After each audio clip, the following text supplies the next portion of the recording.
What if somebody calls us a pair of pathetic peripatetics? I've never heard of anyone taking the trouble to rhyme weird insults. But shouldn't we have a ready retort? I'm doing a crossword puzzle. Number 3 across says bird. I've got it, yellow-bellied sapsucker. But there are only 5 boxes. I know. These idiots make you write real small.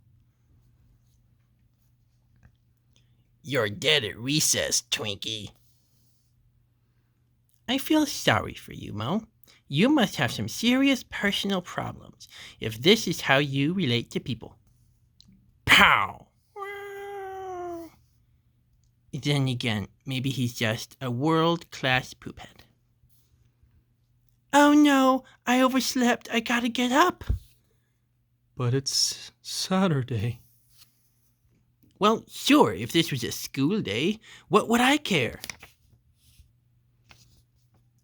Look, a dead bird. It must have hit the window.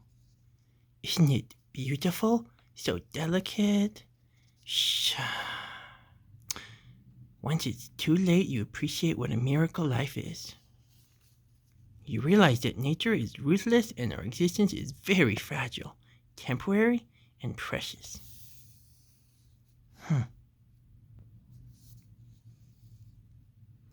But to go on with your daily affairs, you can't really think about that. Which is probably why everyone takes the world for granted and why we act so thoughtlessly.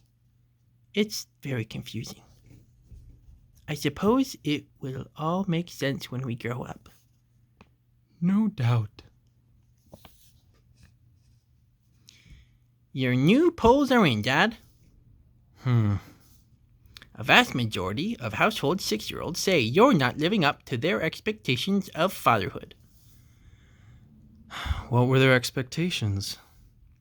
That you'd be more like an automatic teller machine. Where do you pollsters find these respondents? The more you know, the harder it is to make decisive action. Once you become informed, you start seeing complexities and shades of gray. You realize that nothing is as clear and simple as it first appears. Ultimately, knowledge is paralyzing. Being a man of action, I can't afford to take that risk. You're ignorant, but at least you act on it. Have you been reading about the electronic superhighway? Pretty soon, computers, telephones, and TVs will all be hooked together to bring instantaneous interactive communication right into our homes. But Dad says he liked it better when you had to communicate by mail, and you knew you wouldn't hear back from anybody for at least a week. Of course, your dad thinks transportation should have stopped with the bicycle. I'm a 21st century kid trapped in a 19th century family. Wait, don't hit me! There's something on your back! I'm sure. I'm serious, it's a note. Your mom must have pinned it on your shirt. What's it say?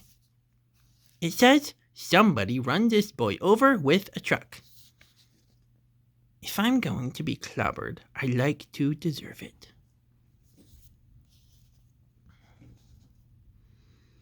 My watch tells the time, the day, and the date. It doesn't tell what month it is, though. I need a watch that tells the month. I suppose they figure if you don't know what month it is, you're not the type who'd wear a watch. Mom wants to know if we'd like to go to the zoo today. Can we tour a prison afterward? No thanks. Altitudotron, check. Gamma beam macerator, check. Windshield defogger, check. Initiate final countdown. 5, 4, 3, 2, 1. Boom!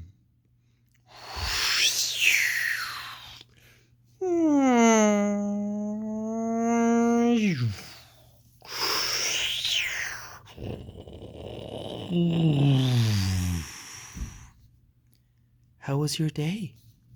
Well, I enjoyed coming home.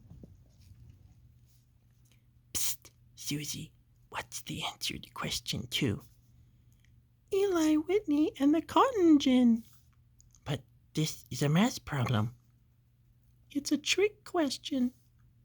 How come you wrote something different? I'm going to get this question wrong so it won't look like you copied. Wow, thanks! Oh, I owe it to you. Boop. Okay, that's how we'll do kickoffs. Go with what works, I guess. Ooh, look at the big stripy putty. Is you a fuzzy friendly putty? Tigers don't like to be called putties. If heaven is good, and if I like to be bad, how am I supposed to be happy there? How will you get to heaven if you like to be bad? Let's say I didn't do what I wanted to do. Suppose I led a blameless life. Suppose I denied my true dark nature. I'm not sure I have that much imagination. Maybe heaven is a place where you're allowed to be bad. Calvin, your test was an absolute disgrace. It's obvious you haven't read any of the material. Our first president was not Chef Boyardee, and you ought to be ashamed to have turned in such preposterous answers.